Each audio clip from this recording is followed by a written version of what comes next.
Hello everybody, in this video we're going to solve this integration problem. It cannot be solved directly by integration, but it can be solved after we consider the Taylor series and the small angle approximations.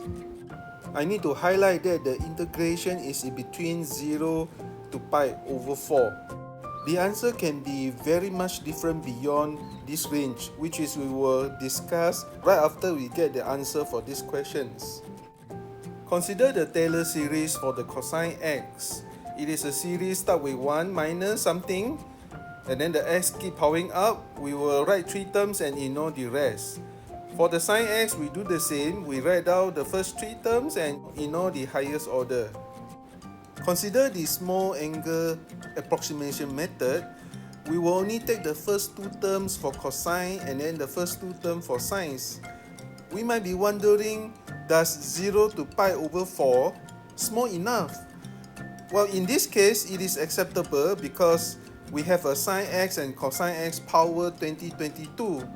A small x between 0 to pi over 4 powered with 2022 will make it even smaller and close to 0.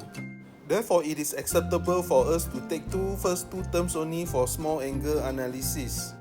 Define the integrants of this question as y, which is y equals to cosine x power 2022 divided by cosine x power 2022 plus sine x power 2022. For the top, we do a trick by adding sine x power 2022 and then minus the sine x power 2022. The values is the same, but that helps us to transform the y into another format. Sorry that I had 3 different ways to write the sine x power 2022 here, but don't worry, all of them are the same, which is sine x power 2022.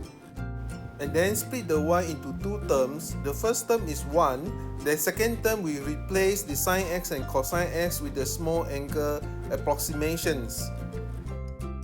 For the x between 0 to pi over 4, replace any of the x into the top, you will get 0, because a small value like this, power 2022, will be 0.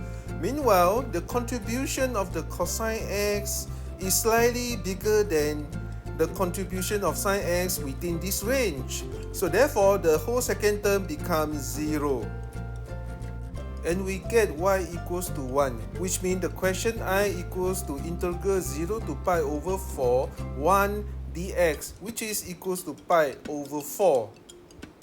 We get the final answer of this question, but I do have further analysis for different value of x. Let's draw the graph of y versus x, and then we label the range for x equals to pi over 4, pi over 2, and 3 pi over 4. One more at x equals to negative pi over 4. Sorry for the wrong label, it should be negative pi over 4, not negative pi over 2. For the x between negative pi over 4 to positive pi over 4, the y is equals to 1. And then for x between pi over 4 to 3 pi over 4, the output for y is equal to 0, which means y is a binary output function between 0 to 1 only. Some additional integration result for this function, integral negative pi over 4 to pi over 4, y dx is equals to pi divided by 2. This is double to our original question because the original question is from 0 to pi over 4. And then integration from pi over 4 to 3 pi over 4, y dx is equals to 0. This is repeating itself to the left hand side to the right hand side for every pi over 2. Thank you for watching. Please continue support my channel, subscribe and likes. I see you in the next video. Bye bye.